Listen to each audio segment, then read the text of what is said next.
want to continue our conversation that Dr. Ashton was just touching on about vaccine hesitancy among the black community. According to a University of Michigan poll, only 40% of black adults say they are somewhat or very likely to get the COVID-19 vaccine. Compare that to 63% of white adults. Wow. And so what needs to change to bring that number up? Dr. Katrina Byrd is an infectious disease physician on a mission to do exactly that, and she joins us now. Thank you very much, Dr. Byrd, for being with us. And so, hey, you're trying an approach that I'm very curious to hear how it's going. You are using the church to get people to get vaccinated. Tell me what you're doing and how it's working.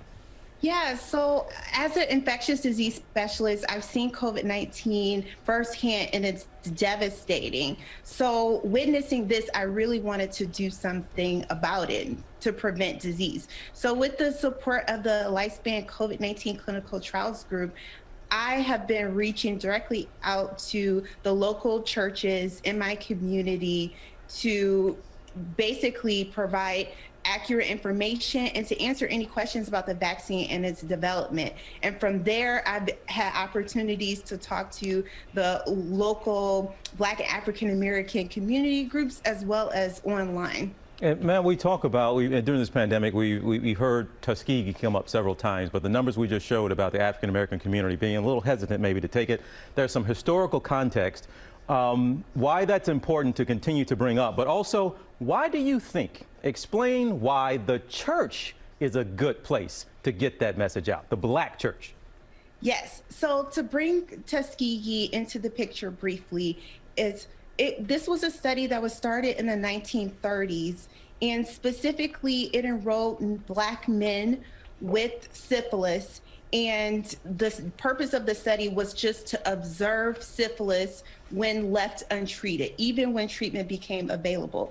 And to be honest, this really hurt the Black community. Number one, the men did not have informed consent because they didn't even know that they had syphilis. And two, when treatment was available, they weren't given treatment. So this kind of reminds people, Black people in particular, about their own personal experiences when they weren't treated fairly in the healthcare system. So in my opinion, going to the Black church has been pivotal because this is where we get information. Just think about the civil rights movement. Just think about Reverend Dr.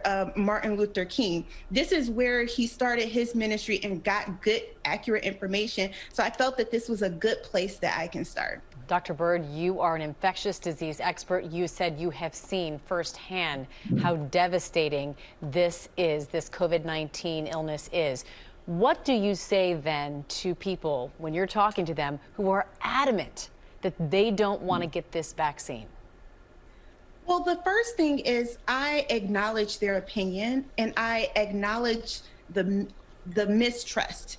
I think sometimes going with the strategy of trying to force people into doing something they don't want to do overall doesn't work. But I remind people that we know that vaccines work. Vaccines, according to the MMWR, has been considered the top 10 public health interventions of the 20th century. Why? Because it led to the elimination of smallpox and the control of many other infections that devastated our country. So we know from experience that vaccination works. Have you seen any indication yet that we are getting somewhere in our messaging through this pandemic? Look, we can all take our informal polls and friends we talk to and even guests we have and people we talk to in this business. But are you seeing any indication that this message is getting across? I think it's slow.